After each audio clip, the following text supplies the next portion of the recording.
Okay.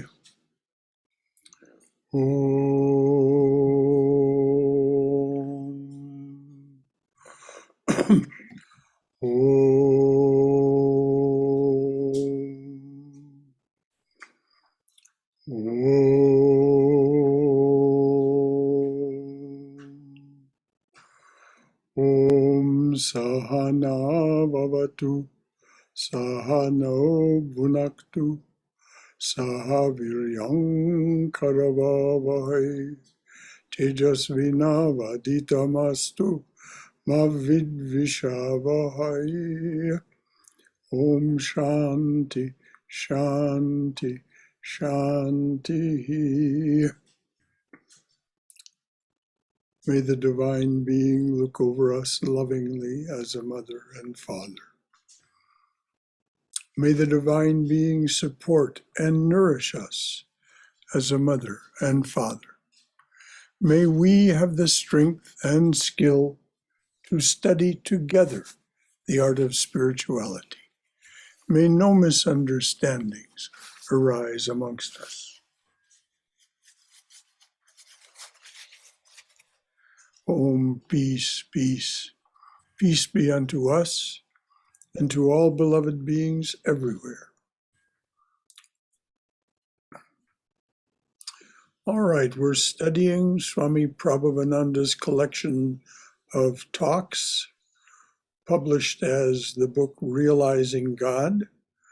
We're well along in the talk on silence.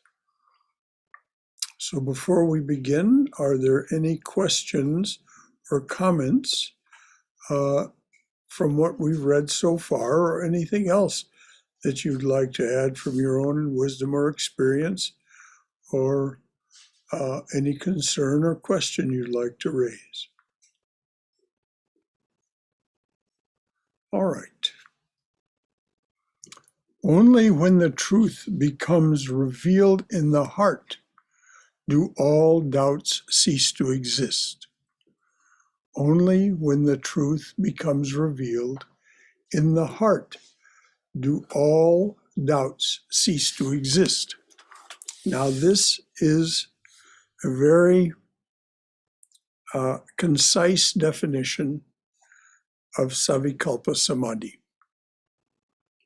When the truth becomes revealed in the heart. What is the truth? That the divine presence is, and you are a part of that.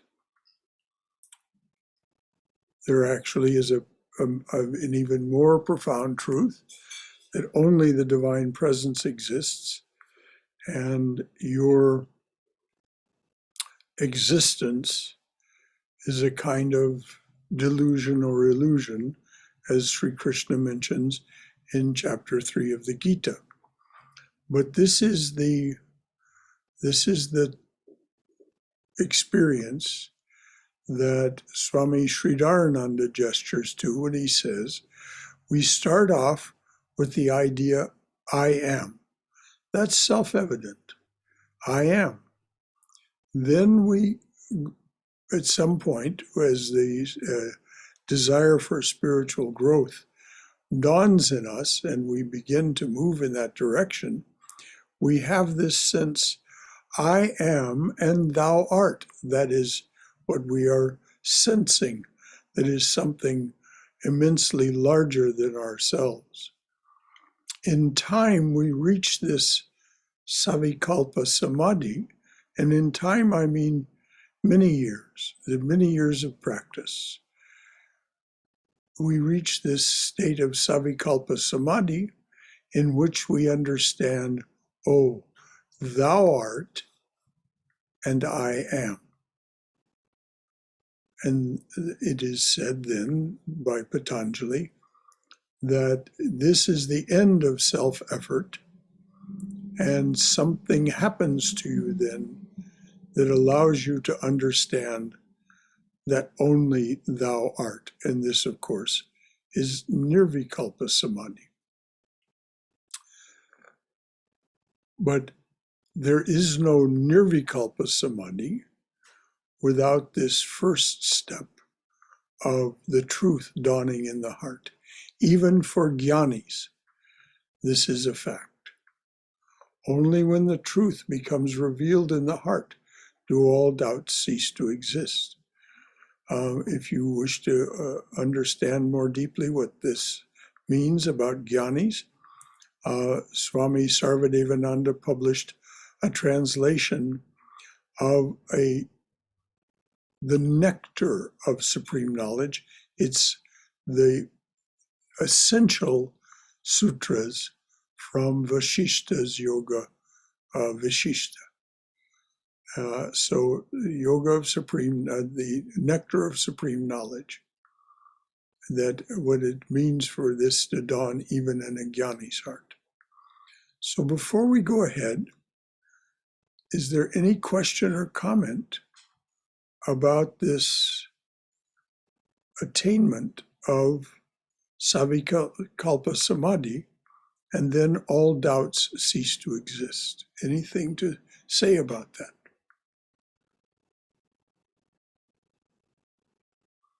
All right. There was a disciple of Sri Ramakrishna who would talk about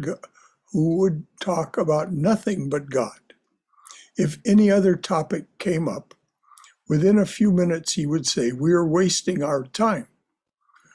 On the other hand, now this is, Krishna defines this as the state of being that one reaches, and Sri Ramakrishna also comments on it, that really you're not content to talk about anything but those things related to the divine.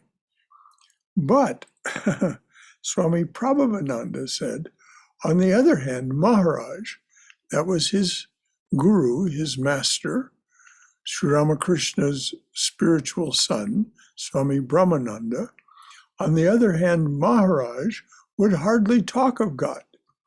Yet in his presence, you would feel you were in the presence of God, and that to experience God was simple. Now, I've heard this from Swami Prabhavananda's lips, and it was also true in Swami Prabhavananda's case, that you would feel the presence of the divine in his presence, and furthermore, that the realization of God was a simple thing, but of course we understand the process is not easy. Going back to the Swami, I have often told you the story of how a father sent a son to learn of God. After 12 years, the son came back, and the father asked him, "Tell me what you have learned about God." The son gave a wonderful discourse, quoting scriptures, and his father said, "Go back. You have not learned what it is to be learned." So the boy went back and came back after another 12 years. When the father asked him this time, he remained silent.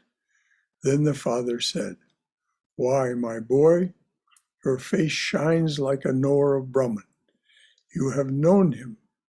His name is silence." His name is silence. And of course, this is in many of the scriptures, including the Vedic scriptures, the Upanishads. It's in the Christian scriptures, and such people as as Meister Eckhart and St. Francis of Assisi. It's in the Sufi writings of Hafiz.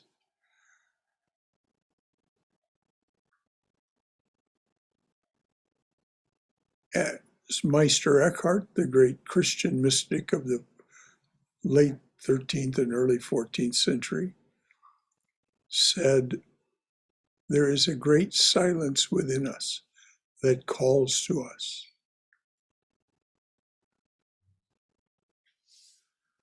The search for God begins as soon as a man or woman or a child becomes self-conscious.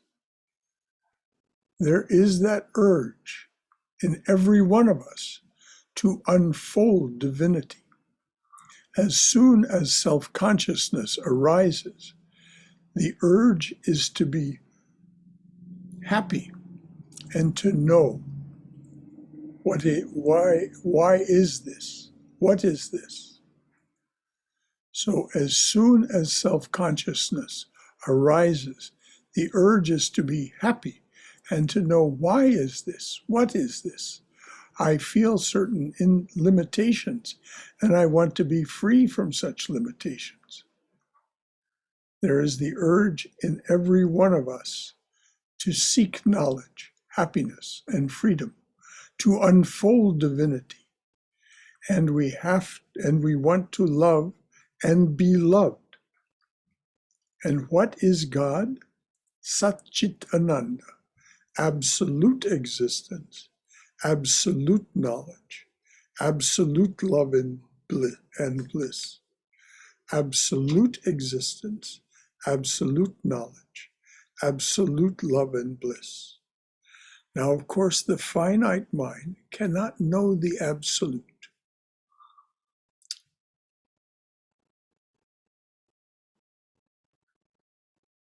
Speech cannot hold thee, nor mind. Yet without thee we think not nor speak. That's part of the evening prayer, a translation of Breaker of This World's Chain from Sanskrit.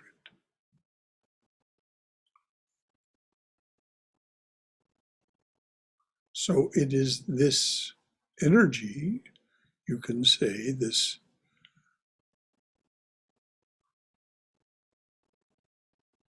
way of being of the absolute presence that creates the manifest presence. So anything at all that anyone would like to contribute from their own wisdom or experience, or anything they'd like to raise as a concern or a question about what's been said. This is the way we learn together to express ourselves about what it is that we're hearing. So, Hari Om Shankaraji. Yes, Balaji. So in the first para, the Swami was talking more like, a devotee who wants to speak about God all the time. He is only a seeker of God. Whereas Maharaj, he's realized already. So even though his mind dwells 24/7 on the God, he doesn't have to talk anything. Yes. That is the understanding I got. It was said that you had to poke Maharaj to get him to talk about God.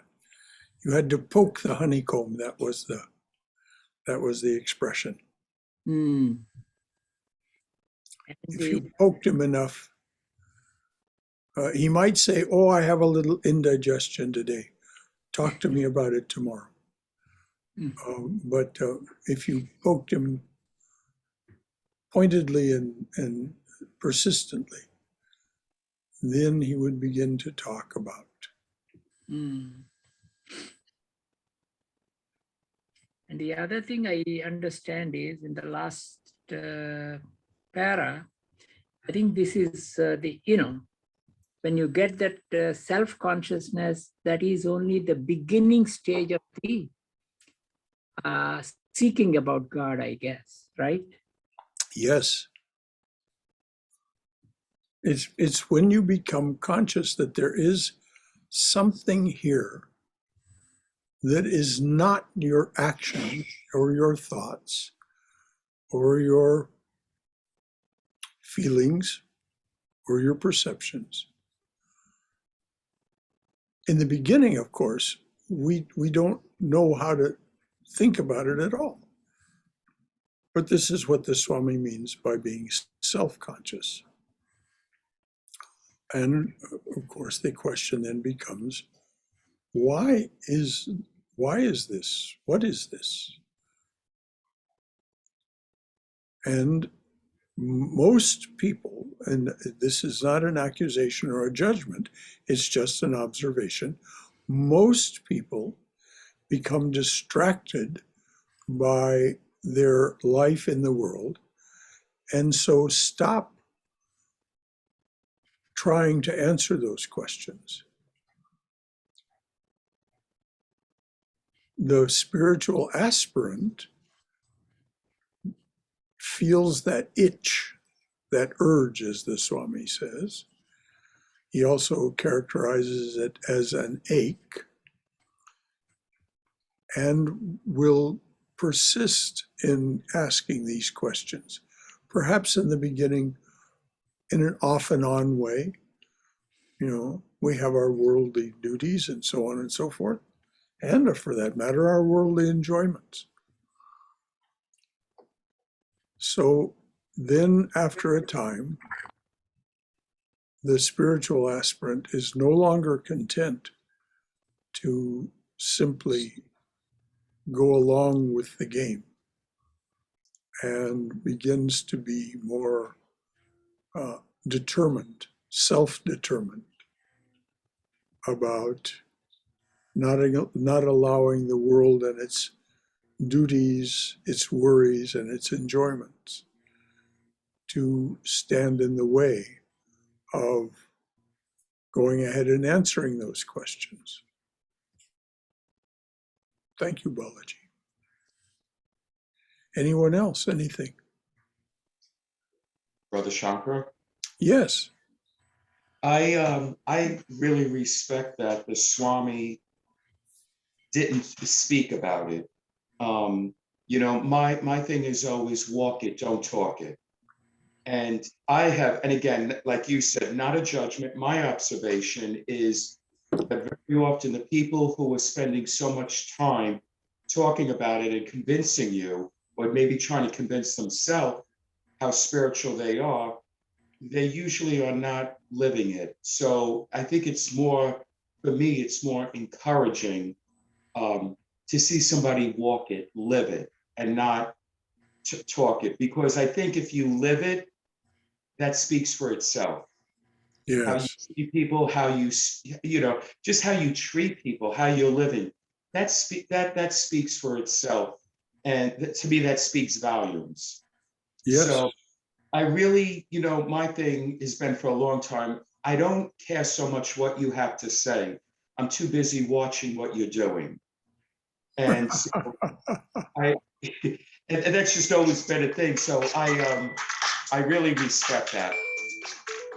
Well, you know, it was said of Sri Ramakrishna by Mahatma Gandhi, if you want to understand the Vedas, study the life of Sri Ramakrishna.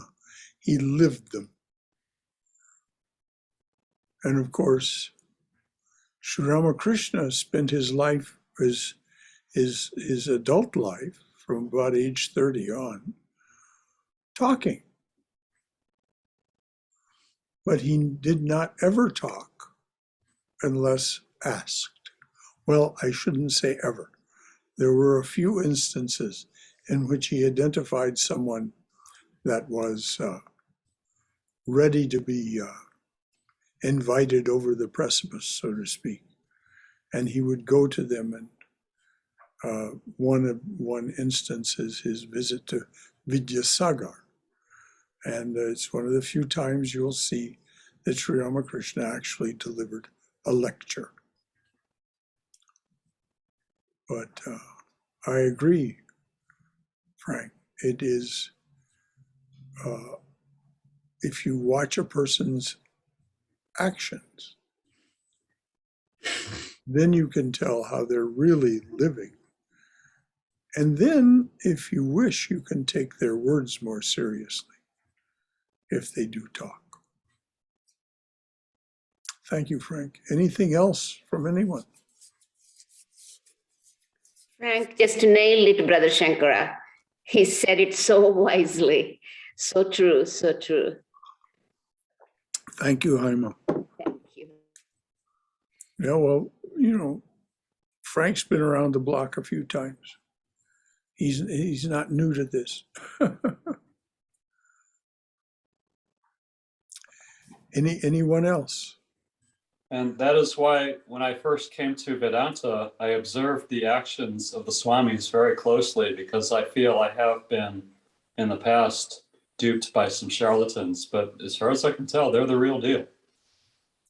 Well, if you study the Ramakrishna order, you'll find that they simply do not allow anyone to be part of the Ramakrishna order monastic lineage who is not making a determined attempt to, as you say, be the real deal.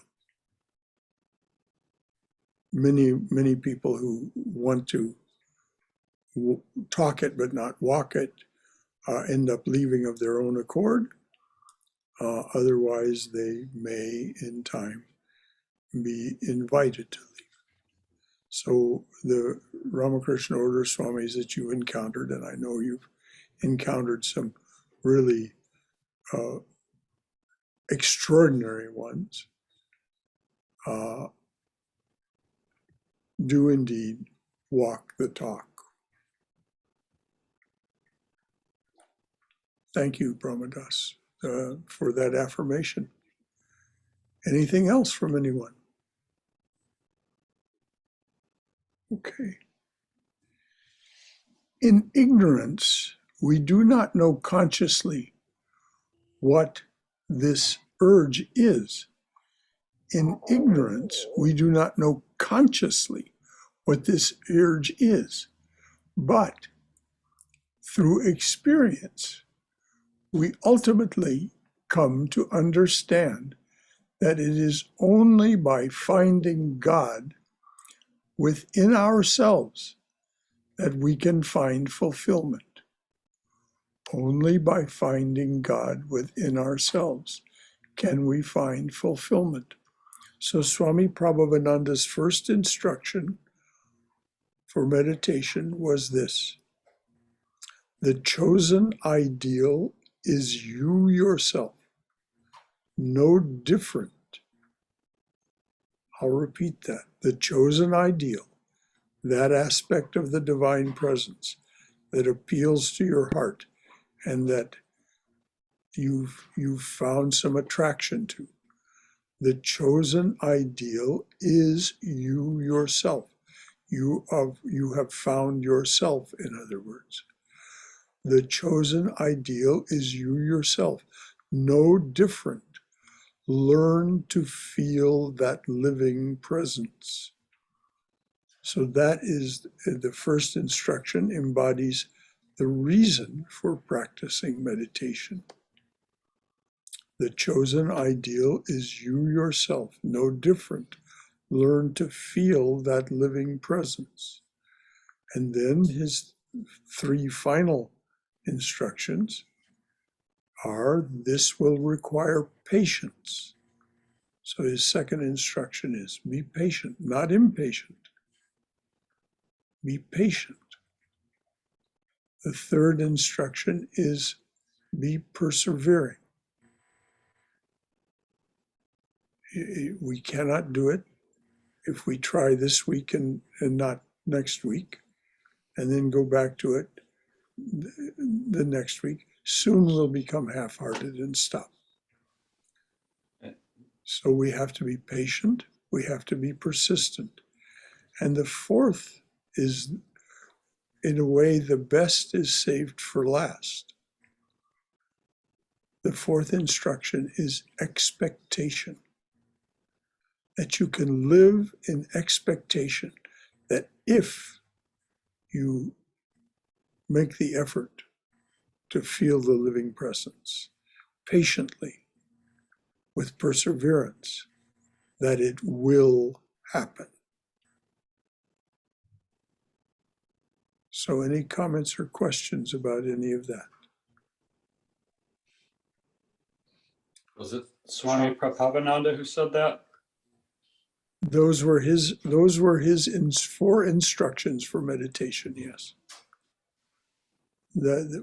he would give that to everyone who took instruction from him.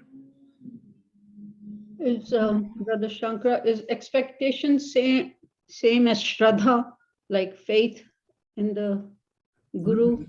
Well, you could say it's part of Shraddha. Shraddha incorporates the patience, the perseverance, and it incorporates them in words like courage and endurance. So yes, you could say that expectation is part of Shraddha. That's a nice way to put it. Shraddha is a misunderstood word because it is so very difficult to translate from Sanskrit into English. Faith is there, yes. First as provisional or tentative faith. I've decided I'm going to take a stand for this. I believe in what the teachers have told me. I believe in what the scriptures say. So I'm going to make my best attempt to follow their instructions. If we don't follow the instructions, as Swami Chaitananda was fond of saying, hopeless condition. If we try to find our own way, if we try to create our own, we will ultimately come to founding, so to speak, our own sect. But that's at the end. In the beginning, we need to follow the instructions. Some instructions by some teacher, whether it's a personal teacher or whether you simply follow the instructions that Sri Krishna left for us in the Gita, or Sri Ramakrishna's instructions, or for that matter, Christ's instructions, which are very nicely embodied in the Sermon on the Mount. And also, if you read the Gospel of the Beloved Companion, there is an expansion right at the end on, you could say it's Christ defined a yoga, a 7-step yoga. And it's commented on and in his own practice realized by Thomas Merton in his book, The 7-Story Mountain, a Christian mystic and some believe a saint. So yes, it is definitely, you can say, a part of Shraddha. Thank you. Anything else from anyone? Brother Shankara, Yes, Frank. I find it amazing how I could read a book 50 times and still hear something I never remembered hearing before. As with this book, I've read it numerous times, and yet I feel like that's something new. Maybe I just wasn't ready. I felt very encouraged with the first part, about it's right within you, it's you yourself. However, my balloon was burst with this part number 2. I trip a lot on patience. And I've always said I prayed for patience and God told me to wait. So Oh, Frank. I'm an Italian Aries from Brooklyn. My Gunas are just not set up that way. Oh, stop telling us about your upadhis, Frank. You're none of those things. That is just what the coverings that came with this birth. As long as you believe that's what you are, then you're limited to that. You're not those things. I was sitting here and I always fall up against this thing of I'm so afraid of working so hard towards something that may not exist, meaning God. And it's like, I want to guarantee, all right, you're really there. You're not just a figment of my imagination. But what I found interesting is the 4th step, expectation. Yeah. what I was sitting here thinking right before you read that is, if there's no such thing as God, then how come, one, you have been desiring it all your life, even as a child, even though you didn't come from a religious family, how come you continuously as a child desired it? And if there's no such thing as God, why do you feel, for lack of better words, I get defensive if someone speaks against it? Like if someone can't see God, my thing is that's because you're not opening up your eyes. If you open your eyes, you can't help to see God because everything is God. So why do you jump to that if you don't believe in God? But you caught me with that because one of my things was when I was younger, I expected God. I expected to see results. I expected the universe to respond to me. I expected that relationship. And because I expected it, I got it. And my friend Stacy, who you had met from California, Yes. she found an old card that I had sent her when I was a teenager. And this card was filled with so much love and joy for my life and God and spirit. And I was like, where did he go? What happened to him? And I think possibly the answer is number 4, that my expectations changed. I expected to see God. I expected the universe to respond to me. And now I don't expect anything. So I'm basically not getting it. Not because it's not there, but because somehow I blocked me. Well, Frank, we've known each other some years, and you've confided from time to time that you have had experiences as an adult within the time that we've known one another. It's up to you what to do with those experiences. But as you've said, you sometimes blocked them or decided that they weren't valid because of your doubts. Well, that is perfectly natural for all of us. And it's only by being persistent until we have this experience of what is technically called Savikalpa Samadhi. As the Swami said, that was the opening statement. It's only when this is fully opened in your heart do all the doubts disappear. So all of us have our moments of doubt.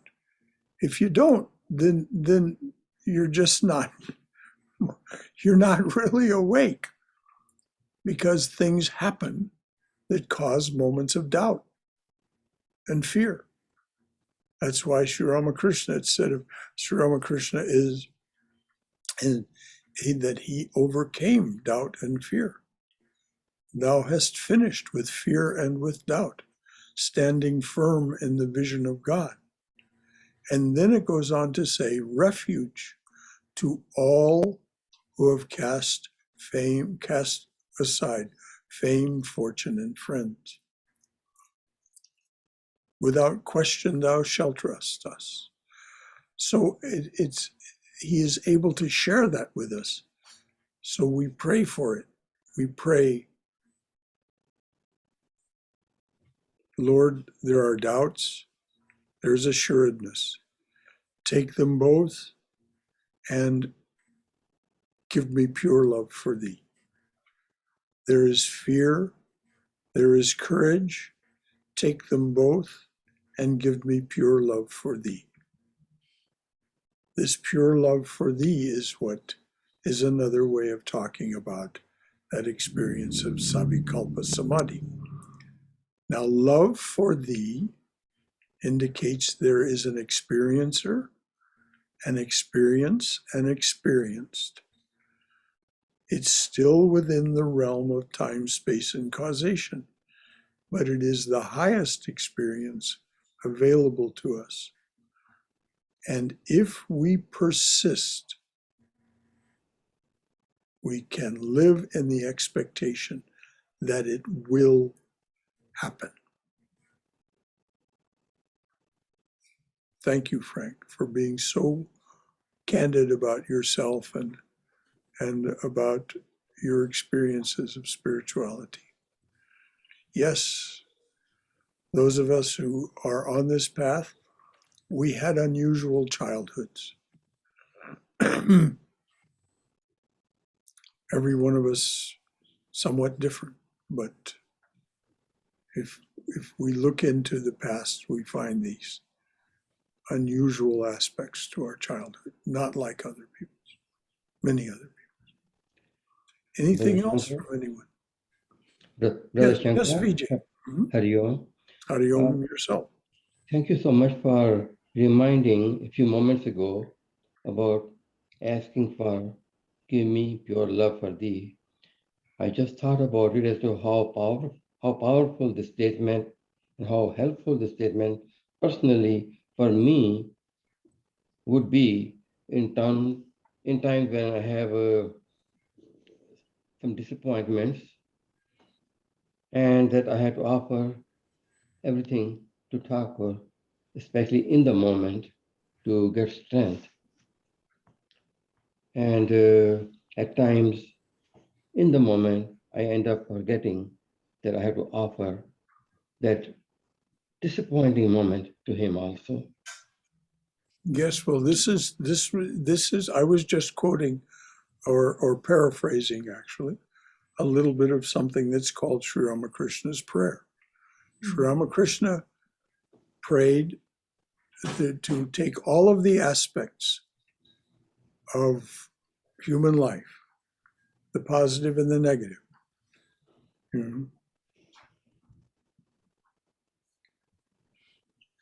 and take those dualistic aspects and give me pure love for thee, that unitary consciousness, that non-dual love for God. So here is pain, here is pleasure, take them both and give me pure love for thee. Here is comfort, here is discomfort, take them both and give me pure love for thee. And the list goes on and on. You can find it. You just Google Sri Ramakrishna's prayer and it'll come up. Yes, thank you for reminding me because I've known that prayer for so many years, and yet at the time of need, I forgot to repeat that prayer for myself. Well, welcome Right now, to what Hafiz calls the caravan. Those thousands of us trekking across the desert, the wilderness of the world, experiencing these things just as you said, Vijay. Just as you said.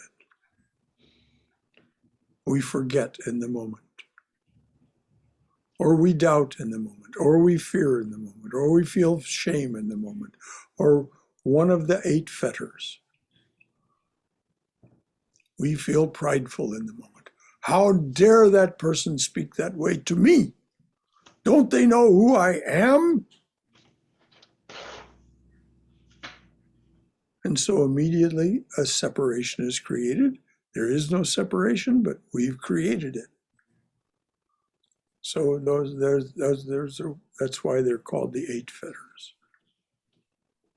Our bondage is made of those. Thank you, Vijay. Brother Shankara, a while ago, I believe our friend Frank spoke about from childhood we have a desire somehow. I believe the feeling of that desire in itself is a grace from God, from Thakur. Like everything is a grace from Thakur. And speaking of childhood, I can share that in my childhood, as far back as 7 years old, I remember sometimes when my father would come home late at night, or did not come till late at night, I would stand outside my house and look up to the sky and pray, God, please bring my father home safely. It had to be grace of God to give me the thought. Yes, and of course, if we believe Sri Krishna in chapters 2 through 6 of the Gita, we'll see that everything without exception is the grace of God.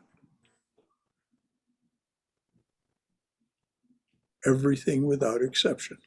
If we read the Chandi, the Devi Mahatmyam, the 700 verses of praise to the Divine Mother, we hear exactly the same message.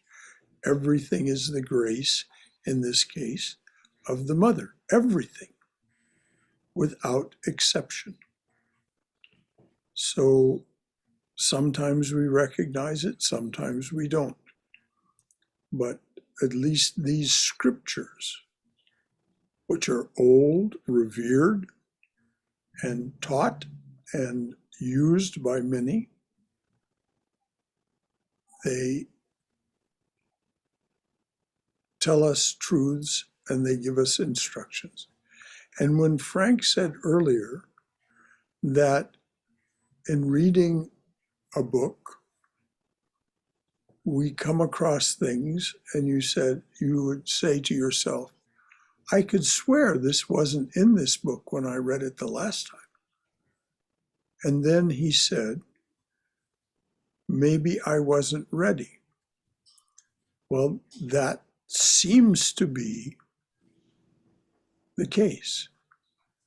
We read across those words as we read the book, but they didn't have any meaning for us, which is one of the reasons to keep reading things like the Gita and the Gospel of Sri Ramakrishna and the Gospels of Christ, and books like Love Poems from God, because at some point there'll be one of those bingo moments. Oh, I get it. I get it. There it is. I understand what that writer is saying. So yes, indeed.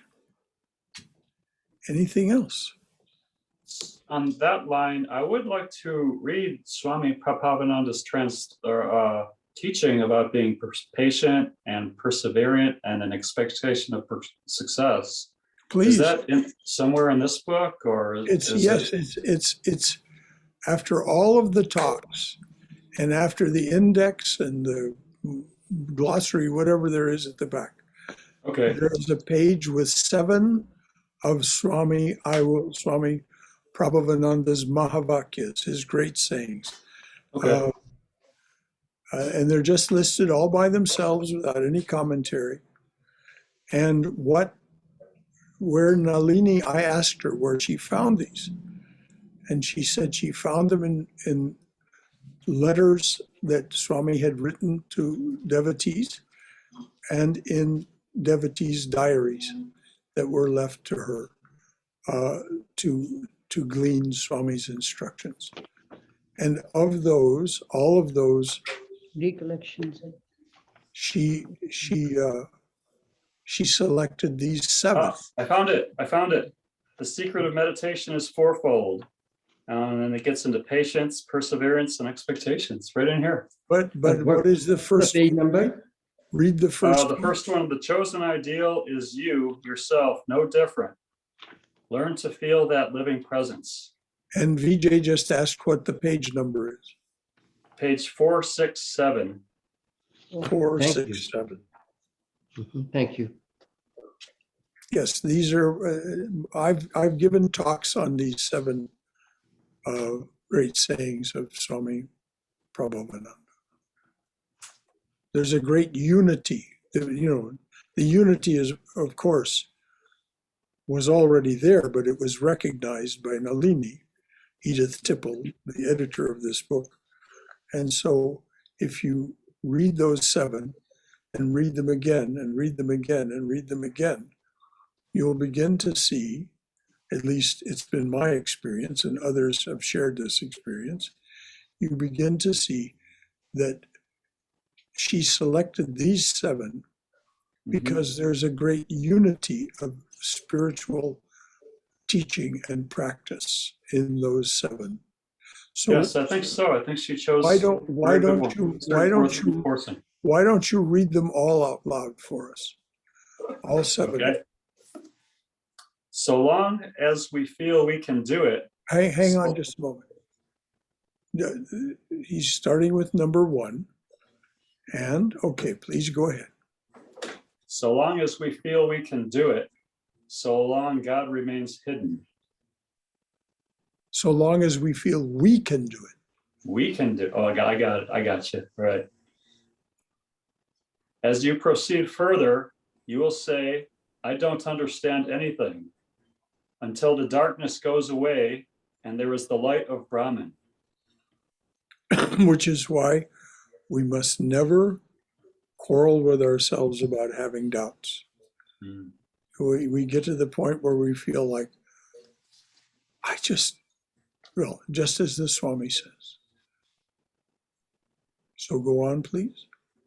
You know, it's hard to hear, but as I have repeated many times over the years, there is absolutely no one who is your own but the Lord. People have a right to their pain and suffering. Don't try to remove it. Sustain and comfort. Now notice that this is the heart. This is the 4th one of these. There's no accident about the way these were arranged. As we grow in spiritual life, we begin to feel like we want to fix other people. We want to be able to reach out and share in a way that will fix their problems. The Swami says no.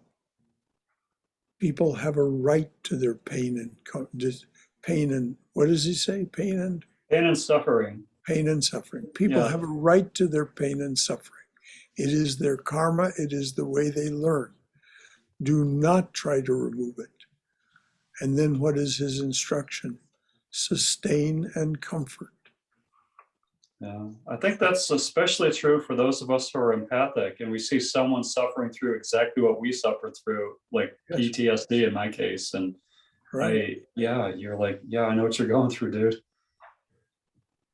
Well, that's sustaining to say, yeah, I know what you're going through. But then if you try to tell them, well, if you'll only do this, which is the way you learn to cope with it, then this is crossing the line. Mm-hmm. Okay. Shankara, Yes. just a quick point on the same. Does it apply to oneself also, like we have a right to our pain and suffering? Yes, we do indeed. Yes. And so sustain and comfort yourself. Be your own best friend. Mm-hmm. Sustain and comfort yourself. What would you do if you saw a best friend in pain and suffering and you knew better than to try to fix them? You would sustain and comfort them, as the Swami instructs. So do the same with yourself. And yes, we have a right to our pain and suffering. It is how we learn. We don't learn through happiness. As the Chandi says, to those in happiness, she offers a mind still more pious. But that's all. Piety is not spiritual understanding. Okay, what's number 5, Ramadan? The secret of meditation is fourfold. The chosen ideal is you, yourself, no different. Learn to feel that living presence. 2, patience. 3, perseverance. And 4, expectation. So this is, if you want instruction in meditation, there it is. And it doesn't matter what form of meditation you use.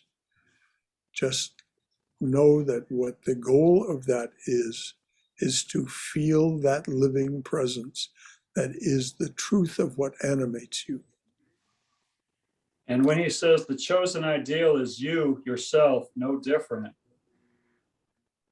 does that mean you are the same as your chosen ideal? Is that what he's saying? Yes, it's exactly what it means. It means that that aspect of the divine that appeals to you, appeals to your heart. Mhm. You are that. That's why it appeals to you.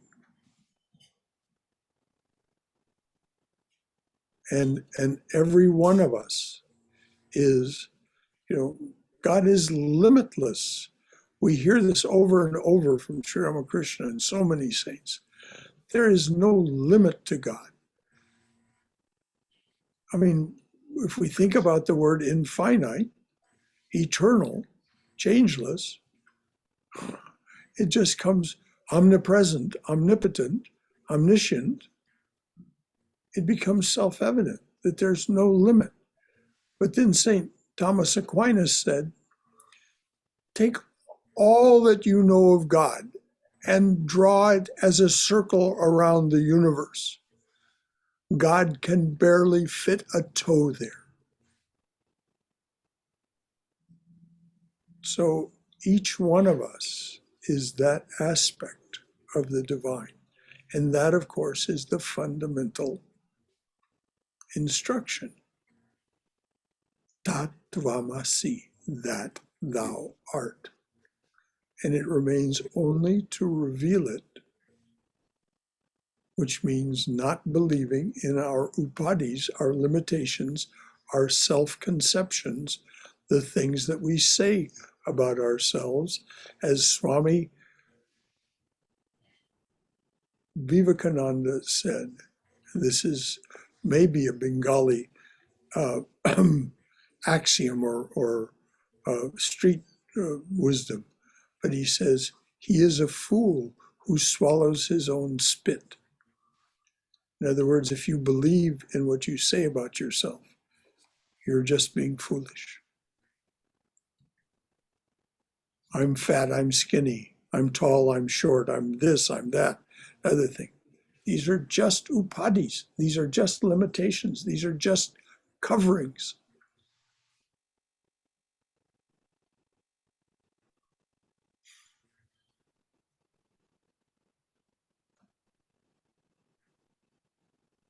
Shankara, Yes, dear. when we say don't try to remove somebody's pain and suffering, sustain and comfort, I've often wondered, and I believe I've asked this question of you a long time ago, the statement, does it also include that we should not give at that time any considered opinion or suggestions to the individual who's hurting? Not unless they ask. If they ask, then you can share with them what you believe to be the truth. But don't impose it on them. It will almost certainly be inappropriate to their situation, simply because of the limitations of our own understanding. I'm, as a therapist, a trained therapist, she can tell you how difficult it is to learn to be a counselor for people, to try to open your, to be broad enough and deep enough to be a successful counselor for people. It takes years and years and years of training. And that's for people who come to you and ask. How helpless are most of us in the face of someone else's pain and suffering? We really don't know what is the root of it. So if they ask us, then we can share the best we have to share. But otherwise, if they need some money, give them some money. If they need some love, give them some love. If they need some food, give them some food. Sustain and comfort. But to be loving does not mean to fix them. It means to accept them. Fred Rogers, Mr. Rogers' Neighborhood. I like you just the way you are. Unqualified love.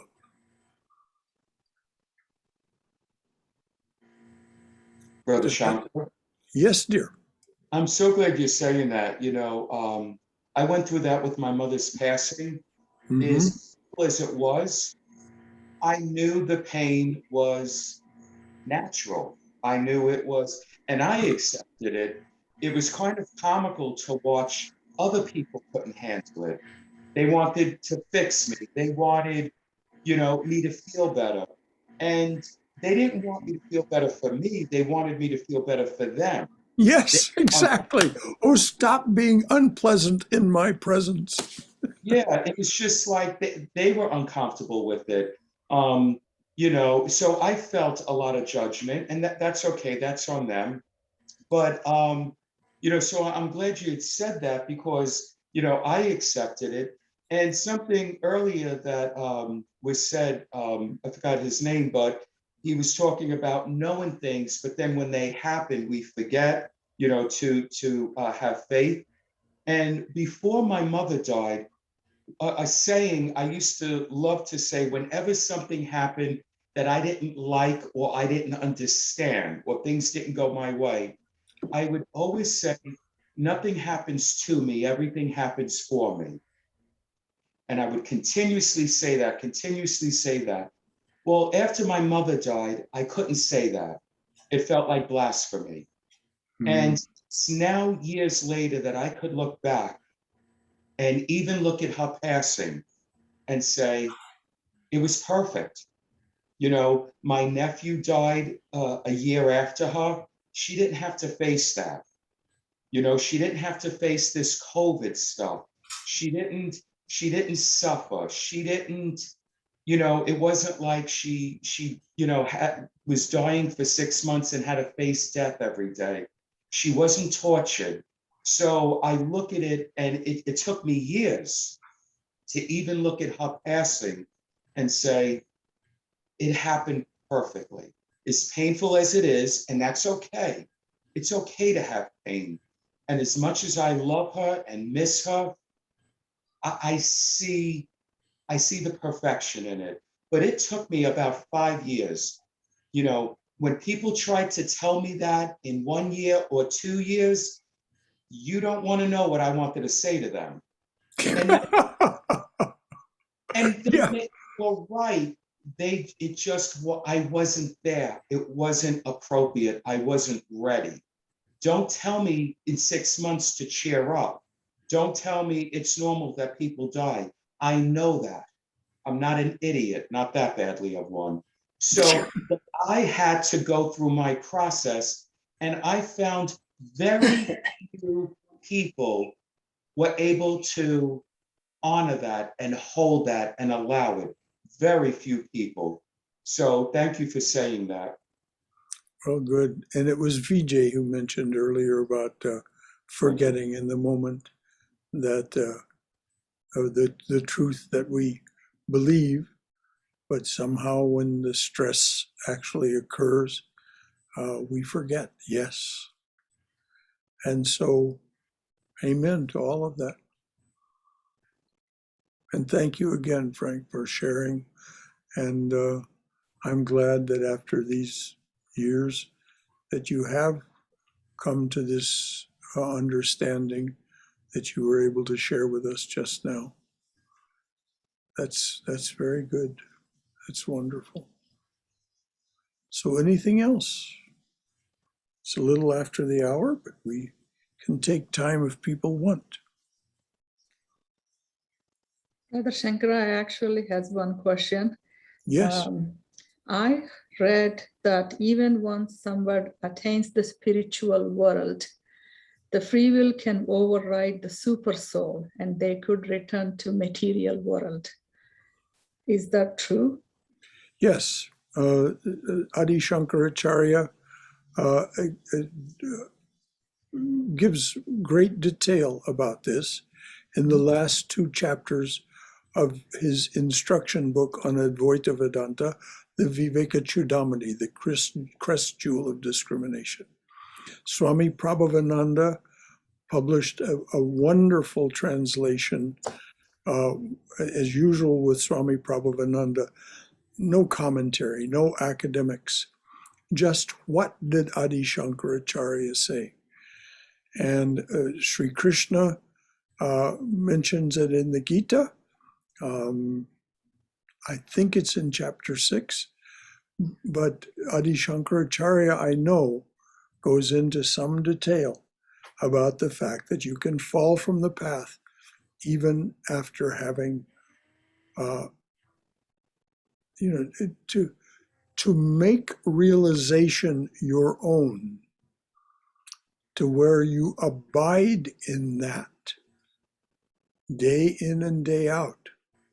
As Adi Shankaracharya says, to have the experience once, that's transformative. But you still have your prarabdha karma. You still have this embodiment. If you remain embodied after your experience of Nirvikalpa Samadhi, then the energy that brought you into this world, into time, space, and causation once more,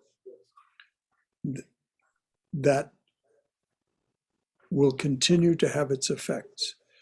And it's difficult even for the realized to cope with. One can hear, if you read the biographies, not written by themselves, of course, they're not autobiographies, but biographies of Ramana Maharshi, Nisargadatta Maharaj, and Swami Vivekananda. These are three relatively contemporary knowers of Brahman. You can see that they struggled. They struggled. Even at the end of his life, Swami Turiyananda found Swami Vivekananda banging his head against the wall in his room till his forehead bled. And Turiyananda said, "Swami, what is it?" He didn't call him Swami. He probably called him Naren. But in any event, he asked him, what is it? And the Swami Vivekananda said, attachment. He was so attached to the Hale sisters. He so much wanted them to be more than they had become. And he wasn't able immediately to let it go. And so, being the fiery temperament that he was literally banging his head against the wall. Now, was that all he was? No. The reason Swami Turiyananda had found him in this way is that it was his responsibility to look after Swamiji. Later that afternoon, he had been tasked with waking the Swami from a nap.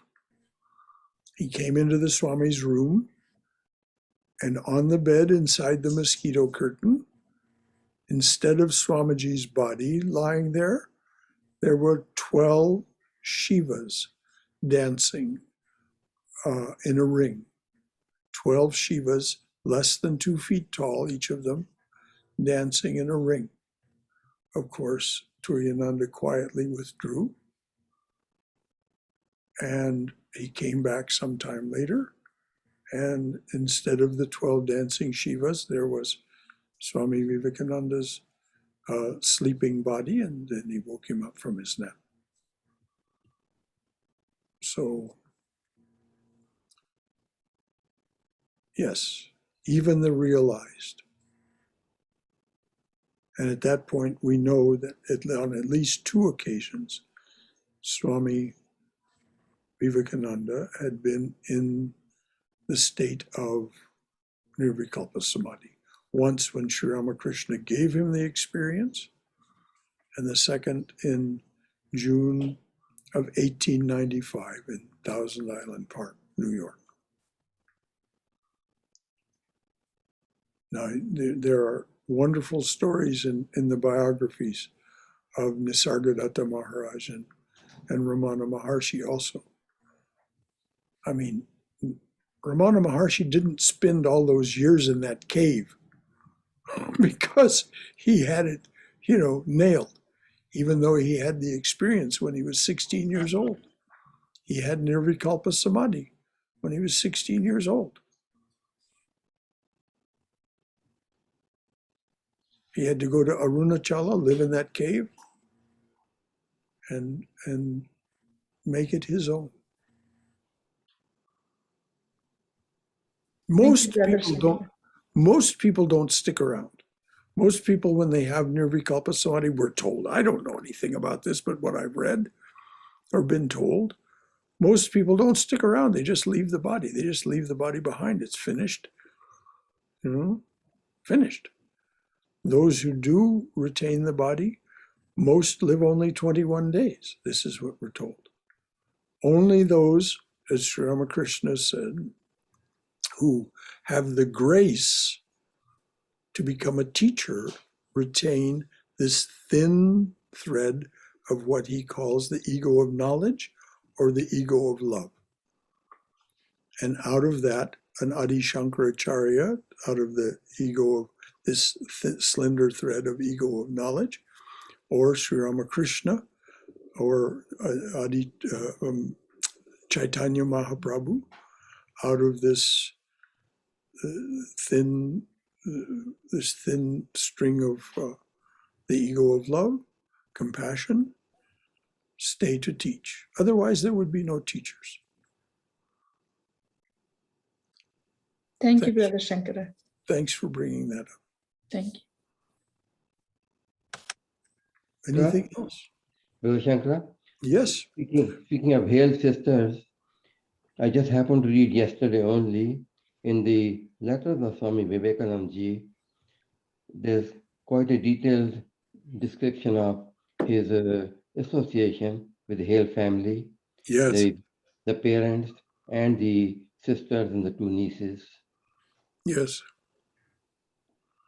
Yes, it's all there in his letters, and it's also in his biography, of course.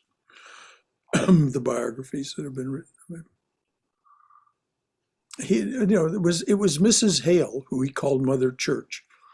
It was Mrs. Hale who found him sitting on the curb, having lost all his money, lost his documents, and he didn't know what the hell to do. So he was sitting there on the curb in a prosperous section of Chicago, and Mrs. Hale saw him there and the way he was dressed.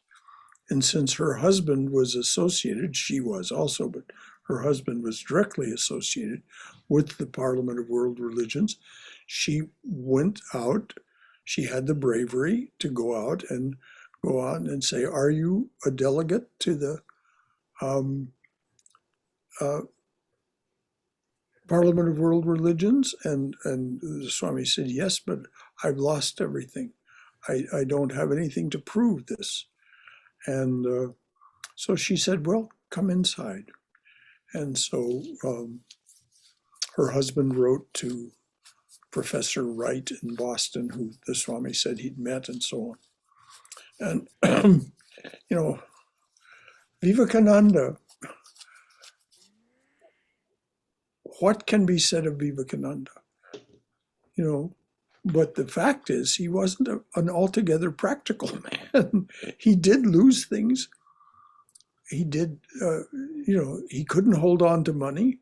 He would get money, and no sooner did he earn it by giving a lecture than he would find out that one of the people who was coming to his classes needed money. And, $10 was a lot of money in those days. And he would say, well,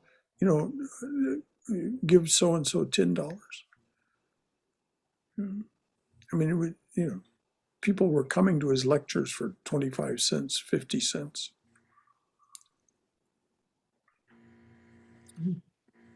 So the realized are not necessarily practical either.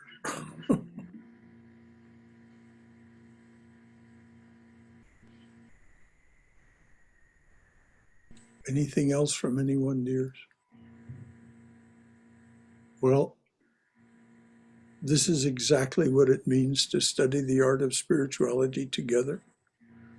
Thank you so very much for your sharing, your questions, your comments. All of us are that. All of us have this profound wisdom within us. So when we share, we are the one speaking to the one that has taken these many forms. And it is such a joy to be in the presence of such. So, Om Asato Ma Satkamaya, Tamaso Ma Jyotirgamaya, Mrityorma Amritangamaya, Abir Moiti. O dearly beloved Lord, lead us from this realm of noisy confusion and misunderstanding to thine abode of silence, serenity, and understanding.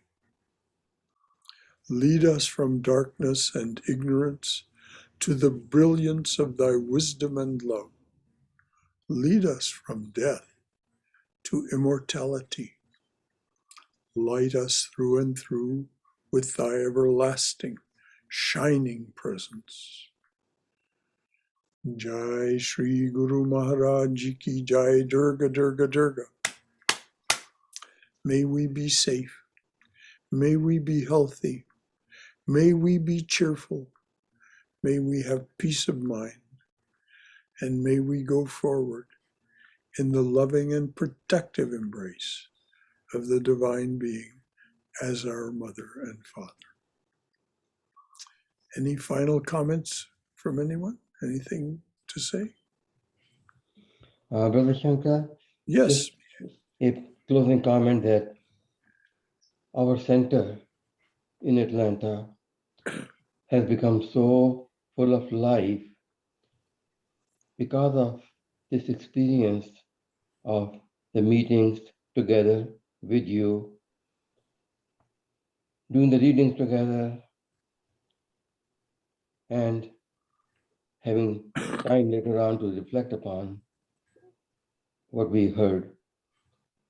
And today, as I was looking at the pages of the book, realizing, God, that we are almost coming to the end of the book, I personally was feeling very sentimental that the book is coming to an end. Well, there are so many other books for us to look at. So many other, I've been thinking that perhaps we should take up Swami Swahananda's book, Go Forward, which is his correspondence with Swami Parmeshananda.